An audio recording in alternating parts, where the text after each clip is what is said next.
आज हम मुद्रा के मूल्य और मूल्य स्तर के बारे में चर्चा करेंगे। मुद्रा के मूल्य के बारे में क्राउथर महोदय का कहना है कि the value of money is what it will buy, यानी मुद्रा का मूल्य वह है जो वह खरीदती है। कहने का तात्पर्य है कि मुद्रा का मूल्य मुद्रा की क्रय शक्ति होती है।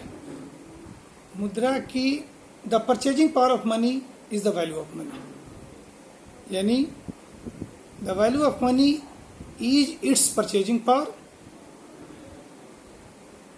It is purchasing power of a unit of money in terms of goods and services। यानी मुद्रा की एक इकाई से वस्तुओं और सेवाओं की जो मात्रा खरीदी जाए वह मुद्रा का मूल्य होगा। मुद्रा का मूल्य उसकी क्रय शक्ति से जाना जाता है। यदि हम 1 रुपया में एक टॉफी खरीदते हैं तो मुद्रा का मूल्य 1 टॉफी के बराबर होगा। यानी मुद्रा की एक इकाई से जो वस्तुएं सेवाएं खरीदी जाए वही मुद्रा का मूल्य होता है। यहाँ 1 टॉफी अगर हम खरीदे तो 1 टॉफी मुद्रा का मूल्य हुआ। अब दूसरी ओर हम देखें मूल्य स्तर के बारे में, कीमत स्तर। तो मूल्य स्तर एक अलग धारणा है। मूल्य स्तर की स्थिति पर ही मुद्रा का मूल्य निर्भर करता है और मुद्रा का मूल्य और मूल्य स्तर के बीच विपरीत संबंध होता है। विपरीत संबंध कहने का अर्थ हुआ कि यदि वस्तुओं का मूल्य बढ़ जाए तो मुद्रा का मूल्य घट जाता है और यदि वस्तुओं का मूल्य घट जाए तो मुद्रा का मूल्य बढ़ जाता है। When price increases the value of money decreases, and when price decreases the value of money increases। There is inverse relation between value of money and price level। लेकिन दोनों के बीच विपरीत संबंध के साथ साथ विपरीत समानुपातिक संबंध होता है।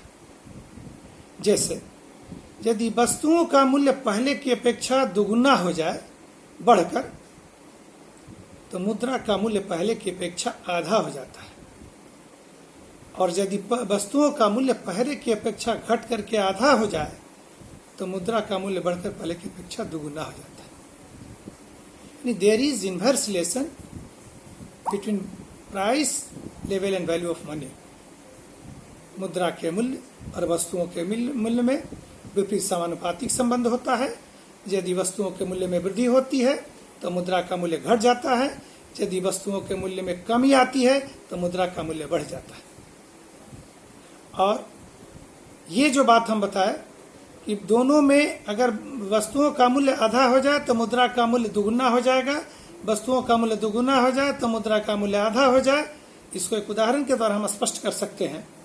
वैसे तो नहीं, वैसे चावल का दाम नहीं, लेकिन राशन की दुकान से अगर चावल का हम रेट लेते हैं तो यदि 4 रुपया केजी चावल है तो 1 रुपया में हमको 250 ग्राम चावल मिलेगा। यानी प्राइस 4 रुपया पर केजी चावल हुआ, लेकिन यहाँ पर वैल्यू ऑफ मनी 250 ग्राम चावल के बराबर होगी। यदि चावल का दाम बढ़ के पहले की अपेक्षा 8 रुपया केजी हो जाए तो 1 रुपया में अब हमको 125 ग्राम चावल मिलेगा। यानी प्राइस यहाँ पर 8 रुपया पर केजी हो गया और वैल्यू ऑफ मनी 125 ग्राम चावल। अब इसको देखने के लिए स्पष्ट करें तो यदि 4 रुपया केजी चावल था तो उस समय मुद्रा का मूल्य 250 ग्राम चावल था, वैल्यू ऑफ मनी, और चावल का दाम बढ़कर पहले की अपेक्षा दुगुना हो गया 8 रुपया पर केजी, तो मुद्रा का मूल्य पहले की अपेक्षा घट करके आधा हो जाता है। यानी 250 ग्राम से घट करके 125 ग्राम हो गया। फिर इसको वाइस वर्सा देखें। यदि चावल का दाम 8 रुपया पर केजी था तो मुद्रा का मूल्य 125 ग्राम चावल था, यानी 1 रुपया में 125 ग्राम चावल मिल रहा था। यदि चावल का दाम घटकर पहले की अपेक्षा आधा हो गया, 4 रुपया पर केजी हो गया, तो मुद्रा का मूल्य 1 रुपया में 250 ग्राम चावल मिला, यानी यह पहले की अपेक्षा दुगुना हो गया। यानी वैल्यू ऑफ मनी और प्राइस लेवल के बीच इन्वर्स रिलेशन होता है, यानी VM is equal to 1/P, where VM is equal to value of money और P is equal to price level. वस्तुओं के मूल्य और मुद्रा के मूल्य में इसी उतार चढ़ाव के चलते हमारी अर्थव्यवस्था में इन्फ्लेशन और डिफ्लेशन की स्थिति आती है। यानी वस्तुओं के मूल्य, मुद्रा के मूल्य में परिवर्तन वस्तुओं के मूल्य में परिवर्तन पर निर्भर करता है। यदि वस्तुओं का मूल्य में घटने और बढ़ने की जो प्रवृत्ति पाई जाती है और इसके चलते मुद्रा के मूल्य में जो घटने और बढ़ने की प्रवृत्ति पाई जाती है, इसी के चलते अर्थव्यवस्था में इन्फ्लेशन और डिफ्लेशन की स्थिति आती है। यदि प्राइस पहले की अपेक्षा बढ़ने लगता है, इंक्रीज करता है, तो वैल्यू ऑफ मनी डिक्रीज करने लगता है। When price increases value of money decreases, this is the situation of inflation. यह मुद्रास्फीति की स्थिति होगी। क्राउथर ने कहा है when price increases the value of money decreases and this is the situation of inflation. दूसरी बार, जब प्राइस डिक्रीज करता है तो वैल्यू ऑफ मनी इंक्रीज करेगा, तो यह डिफ्लेशन की स्थिति यानी संकुचन की स्थिति आ गई। तो क्राउथर ने कहा कि when price decreases the value of money increases, this is the situation of deflation. यानी इन्फ्लेशन और डिफ्लेशन, मुद्रास्फीति और मुद्रा संकुचन की स्थिति मुद्रा के मूल्य में परिवर्तन के चलते होता है, और मुद्रा के मूल्य में जो परिवर्तन है वह डिपेंड करता है वस्तुओं के मूल्य में परिवर्तन के चलते। और मुद्रा का मूल्य और वस्तुओं के मूल्य दोनों में विपरीत संबंध होता है, दोनों विपरीत धारणाएं हैं, और दोनों में एक के बढ़ने पर दूसरा घट जाता है और दूसरे एक के घटने पर दूसरा बढ़ जाता है, और इस स्थिति इसके चलते अर्थव्यवस्था में इन्फ्लेशन और डिफ्लेशन की स्थिति आती है। अब सवाल है कि मुद्रास्फीति को हम मापेंगे कैसे? ये मुद्रास्फीति नहीं, सॉरी, वैल्यू ऑफ मनी को हम कैसे मापेंगे? तो वैल्यू ऑफ मनी को मापने के लिए जिसका हम सहारा लेते हैं, जिसको हम उपयोग करते हैं, वो इंडेक्स नंबर है, सूचकांक। यानी इंडेक्स नंबर दो समयों के बीच वैल्यू ऑफ मनी के उतार चढ़ाव के बीच की माप करता है कि दो समयों में वैल्यू ऑफ मनी में कितना इंक्रीज या डिक्रीज हुआ। इसको माप करने के लिए जिस विधि का प्रयोग करें वह सूचकांक होगा, इंडेक्स नंबर होगा। लेकिन इंडेक्स नंबर बनाते समय हमें बहुत सी बातों को ध्यान में रखना पड़ता है। ऐसे नहीं कि इंडेक्स नंबर हम किसी ईयर को मान के बना दिए, किसी भी वस्तु को मान के बना दिए, किसी भी प्राइस पर बना दिए, ये नहीं होगा। इंडेक्स नंबर बनाने के लिए पहले हम आधार वर्ष का चुनाव करते हैं, बेस ईयर, और जिस ईयर से उसको तुलना करना है वह करेंट ईयर हो गया, चालू वर्ष। तो आधार वर्ष कैसे हम चुनेंगे? इंडेक्स नंबर बनाने में आधार वर्ष चुनाव में कठिनाई होती है, क्योंकि आधार वर्ष वह वर्ष होता है वो एक नॉर्मल ईयर हो। नॉर्मल ईयर कहने का अर्थ उस समय आपात की स्थिति नहीं हो, महामारी की स्थिति नहीं हो, कोई दैवी प्रकोप नहीं आया हो, क्योंकि ये जब स्थिति आएगी तो उस समय सप्लाई कम होगा और वस्तुओं के मूल्य में इंक्रीज करेगा ही। जब वस्तुओं का मूल्य इंक्रीज करेगा, वैल्यू ऑफ मनी डिक्रीज करना आवश्यक है कि आवश्यक करेगा। तो इसके लिए आधार वर्ष का चुनाव करने के लिए एक नॉर्मल ईयर का चुनाव करते हैं। जैसे मान लीजिए अगर 2021 में हम बनाने जा रहे हैं इंडेक्स नंबर, तो 2020 को हम आधार वर्ष नहीं मानेंगे, बेस ईयर नहीं होगा। इसलिए बेस ईयर नहीं होगा कि यह नॉर्मल ईयर नहीं है, इस समय महामारी की स्थिति है, लॉकडाउन की स्थिति है, सारी अर्थव्यवस्था के सारे क्रियाकलाप यहाँ ठप पड़े हुए हैं, जीडीपी रेट डाउन हो रहा है, ये बेरोजगारी बढ़ रही है, ये नॉर्मल ईयर नहीं है।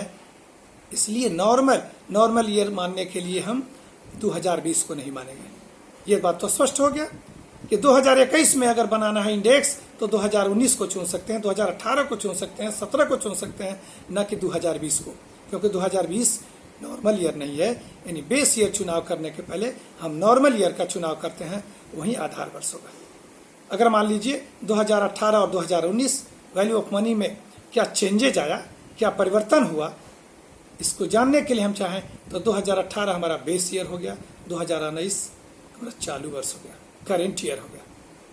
यानी बेस ईयर और करेंट ईयर के बीच तुलना करेंगे, बेस ईयर नॉर्मल ईयर होना चाहिए। और दूसरी बात, हम कौन सा प्राइस लें, खुदरा प्राइस लें, रिटेल प्राइस को ले चलें या होलसेल प्राइस को ले चलें। तो रिटेल प्राइस तो दुकान हर जगह वेरी कर रहा है। सिवान में कुछ है, मुजफ्फरपुर में कुछ है, पटना में कुछ है, ये डिफर कर रहा है। हम होलसेल प्राइस को ले चलेंगे, दुकान पर जगह जगह पे डिफर करता है।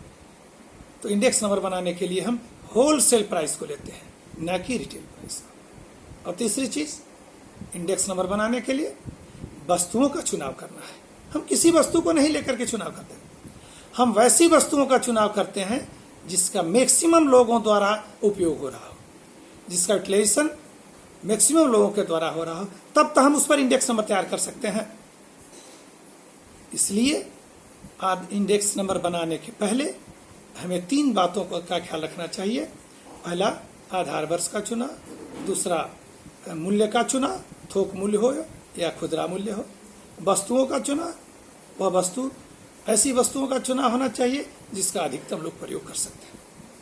और यही इंडेक्स नंबर बनाने के लिए हम इसमें बहुत सा मेथड है, जैसे लास्पियरे मेथड है, पास्के मेथड है, फिशर्स मेथड है। हालांकि तीनों मेथड में फिशर के मेथड को ही हम आदर्श सूचकांक मानते हैं, आइडियल इंडेक्स नंबर, क्योंकि वह फैक्टर रिवर्सल टेस्ट और टाइम रिवर्सल टेस्ट, इसको हम शॉर्ट में बता रहे हैं, डिटेल में आगे बताएंगे। जो 2 टेस्ट है उसको लास्पियरे का मेथड फैक्टर रिवर्सल टेस्ट और टाइम रिवर्सल टेस्ट को नहीं सेटिस्फाई करता है, जबकि फिशर का index number factor reversal test और यूनिवर्सल रिवर्सल टेस्ट को सेटिस्फाई करता है। So Fisher's index number is ideal index number. अगर इंडेक्स नंबर की बात करें, इसका मतलब फिशर्स इंडेक्स नंबर हो गया। तो अंत में हम ये कह सकते हैं कि जो हमने बताया कि मुद्रा के मूल्य और वस्तुओं के मूल्य के बारे में, तो मुद्रा का मूल्य और वस्तुओं का मूल्य दोनों विपरीत धारणाएं हैं, दोनों के बीच विपरीत समानुपातिक संबंध होता है। मुद्रा के मूल्य में और वस्तुओं के मूल्य में विपरीत संबंध है। मुद्रा का मूल्य वस्तुओं के मूल्य पर ही निर्भर करता है। वस्तु के मूल्य में जो घटने बढ़ने की प्रवृत्ति पाई जाती है, उसी के चलते मुद्रा का मूल्य घटता बढ़ता है। और दोनों में जो घटने बढ़ने की प्रवृत्ति है, उसी के चलते हमारी अर्थव्यवस्था में इन्फ्लेशन और डिफ्लेशन की स्थिति आती है।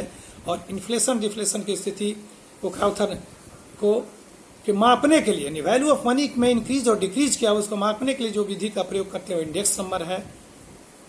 अगली दिन